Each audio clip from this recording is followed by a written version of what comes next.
একটা পয়েন্ট নিয়ে প্রথমে আগাতে হবে, একটা পয়েন্ট ধরে ধরে ধরে আমরা সেগুলি সমাধান করব। আমি তো মনে করি সব থেকে বড় পয়েন্ট হলো দুর্নীতিটা। এই দুর্নীতিটা যদি বন্ধ করা যায় সব কিন্তু কিন্তু সমান, এই একটা পয়েন্টই কিন্তু সবকিছু সমাধান হয়ে যায়। এই পয়েন্টের মধ্যে আমাদের কাজ করতে হবে সবাইকে।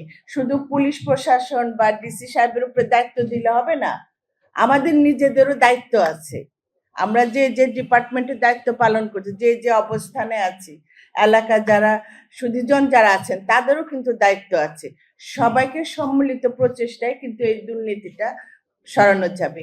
আজকে একটা টেন্ডার হলো, টেন্ডারে একজনকে দেওয়া হলো, সে কি করলো, সে টেন্ডারটা আমার এলাকার আরেকজনের কাছে দিয়ে দিল।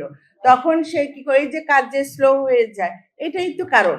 তো এই যে এইটা তো আমার এলাকার যে ছেলেটা বা যে মেয়েটা যে কাজটা পেলো, তাকে তো আগে প্রথমে থাকতে হবে যে না, আমি দায়িত্বটা নিছি, আমার দায়িত্বটা সঠিকভাবে পালন করতে হবে। ডিসি মহোদয় কিন্তু তার কাজটা ঠিকই করেছে, কিন্তু যে টেন্ডারে কাজটা পেলো সে কিন্তু সঠিকভাবে কাজ করে নাই। তো প্রত্যেক জায়গায় নিজেদের এই সচেতন থাকতে হবে এবং ভালো লোক যাতে টেন্ডার পায় এটা আমাদের ক্ল্যারিফাইটা করতে হবে। আমি জানি না এটা কিভাবে করবেন, কিন্তু আপনার প্রতি অনুরোধ থাকবে যে যেন ভালো লোকের হাতে যায়। সে আমার দলের না হোক, সে যদি বাইরেরও কেউ ভালো লোক টেন্ডার দেয় তো তাকে আমরা দিব। আমার কথা হলো এলাকার উন্নয়নের কাজ করা, এলাকার রাস্তাঘাট ঠিক হওয়া। সেই টেন্ডারে যাদের হাতে যাবে তারা যেন যোগ্য লোকের হাতে এই টেন্ডারটা যেন অ্যাপ্রুভ হয়, এটা আপনাদের প্রতি অনুরোধ থাকবে। জনগণ অনেক আশা করে, অনেক ভরসা করে, আস্থা রেখে আমাদের আজকে এই অবস্থা নিয়ে এসেছে। আমাদের প্রথম লক্ষ্যটাই থাকবে জনগণের সুযোগ সুবিধাটা দেখা। আমি কি পেলাম না পেলাম সেটা বড় জিনিস না, জনগণ কি পেল সেটা আগে দেখতে হবে। আমি আশা করি আমার সাথে সরকারি, আমিও তো এখন সরকারি লোকই হয়ে গেছি, তা আমার সরকারি লোক যারা আছেন আমি তাদের প্রতি অনুরোধ করব আপনারা আমাকে সাহায্য করেন, আপনাদের সহযোগিতা লাগবে। আমি যদি মানিকগঞ্জে পরিবর্তন আনতে চাই, আপনারা যেখানে যে সমস্যা, আপনাদের কাজ করতে যে যদি কখনো সমস্যা হয় আপনারা খোলাখুলি আমাকে বলবেন, লুকাবেন না, কোনো কিছু হাইড করেন না।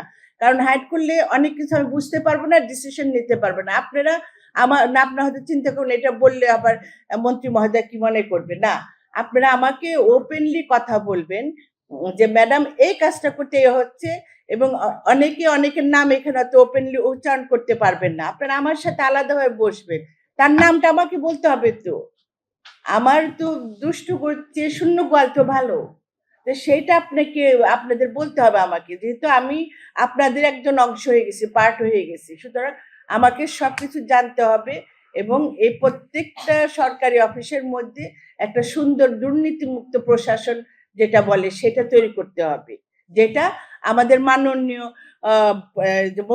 প্রধানমন্ত্রী উনিও কিন্তু এটাই চাচ্ছেন।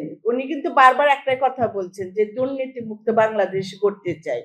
সে দুর্নীতিমুক্ত বাংলাদেশ গড়তে গেলে আমাদের সবাইকে, আমরা বিগত সময় কি করছি সেটা ভুলে যে আমরা এখন থেকে চিন্তা করি যে আমরা দুর্নীতিকে প্রশ্রয় দেব না, আমরা সততা আর আদর্শ নিয়ে আমরা এই মানিকগঞ্জ জেলাকে গড়ে তুলবো।